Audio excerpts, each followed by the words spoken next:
नमस्कार, मी वैष्णवीच रेसिपीमध्ये तुम्हा सर्वांचं पुन्हा एकदा स्वागत करते। उन्हाळा सुरू झाला आहे।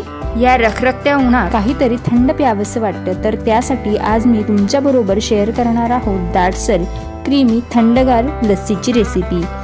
अगदी कमी साहित्यात काही मिनिटातच ही लस्सी तयार होते।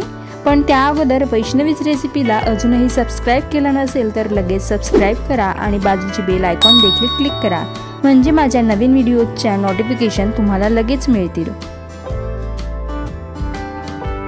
तर ही लस्सी आपण मिक्सर जार मध्ये बनविणार आहोत। त्यासाठी मी एक मोठा मिक्सरचा जार घेतलेला आहे।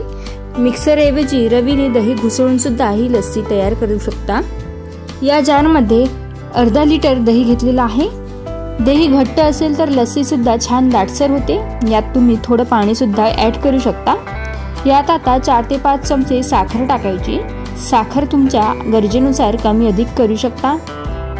काही बर्फाचे खडे टाकून घेते, यामुळे लस्सी छान थंडगार तयार होते, लगेच ती पिता येते। झाकण लावून मिक्सर मधून फिरवून घेऊ।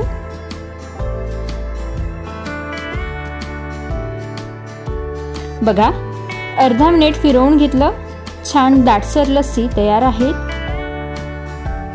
टेक्स्चर बघा, छान क्रीमी दिसत आहे। लस्सीची थिकनेस तुम्ही तुमच्या गरजेनुसार कमी अधिक करू शकता, पण लस्सी दाटसरच छान वाटते। ही थंडगार लस्सी लगेच सर्व करूया।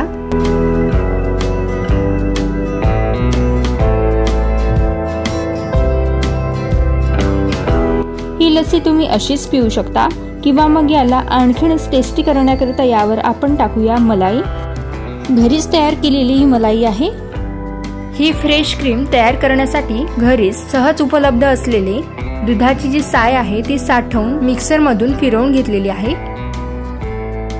मलाई असेल तर टाका, नाही टाकली तरी हरकत नाही। चमचाभर मलाई यावर टाकून घेते। आता यावर काजू बदामाचे तुकडे टाकू। ड्रायफ्रुट्स क्रीम न वापरता सुद्धा ही लस्सी खूप छान होते।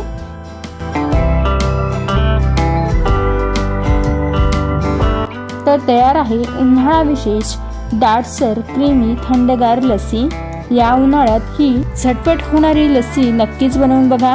तसेच रेसिपी आवडल्यास व्हिडिओला लाईक करा, शेअर करा आणि अशाच नवनवीन व्हिडिओज करिता वैष्णवीच रेसिपीला नक्कीच सबस्क्राइब करा।